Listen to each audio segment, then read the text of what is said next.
are you going to trim $1 trillion or more from this package? But what's going to have to go? Well, that's what we're negotiating now, and it'll be done. Look, my objective is to get everything that I campaigned on passed eventually. It won't all happen at once, and so we'll get a compromise between the folks who are supporting strongly the infrastructure and the human infrastructure. We'll get a compromise. But it doesn't mean that's the end of what's in the rest of the package. Is testing part of that, Mr. President? Pardon me? Is means testing part of that, Mr. President? Sure, some of them will be tested, I'm sure. What about the Hyde amendments, Mr. President? Joe Manchin has been pretty strong about where he stands on that. Well, I think that's something that's going to have to be decided based on the whole package. How was your meeting with moderates earlier? It went very well. Do you think that they're on the same page as Senator Manchin when it comes to the overall price tag? I think they're on the same page as I am. I'm not being facetious when I say that. You mean the group I met with this morning? Yeah, and I think they're on the same. They all said they're on the same page. The question is, look, every major fundamental shift that's taken place in the American economy has seldom ever come with one single piece of legislation at the beginning. For example, you've heard me say this before, but it's relevant.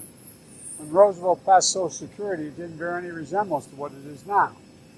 And so the idea that everything that gets passed is going to be the totality of what it's going to end up being remains to be seen. And my message this morning was, look, it's very important to establish the principle that is contained in the amendment, such as child care, child tax credit. Well, it may be that the child tax credit gets altered in terms of amount, but once it's put in place, even though it's only for several years, it gets harder and harder to take it out. And that's my point to people.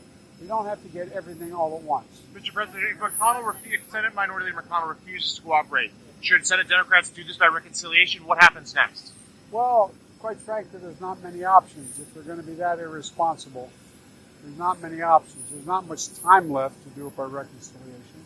They can keep it on 2 tranches. They can keep us on the floor for hundreds of amendments. They can just delay this.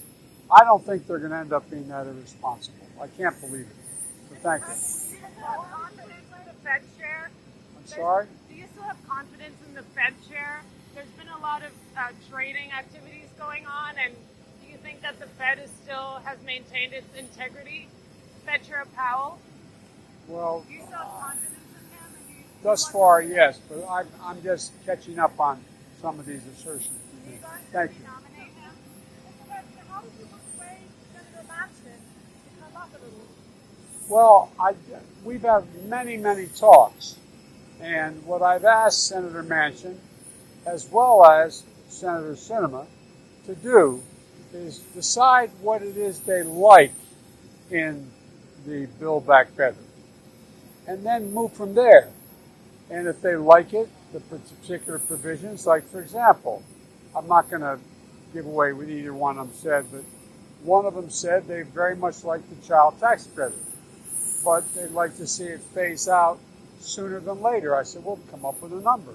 Come up with what you're for.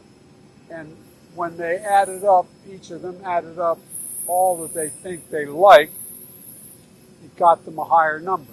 But whether they settle on that remains to be seen. Thank you all very much. Why did you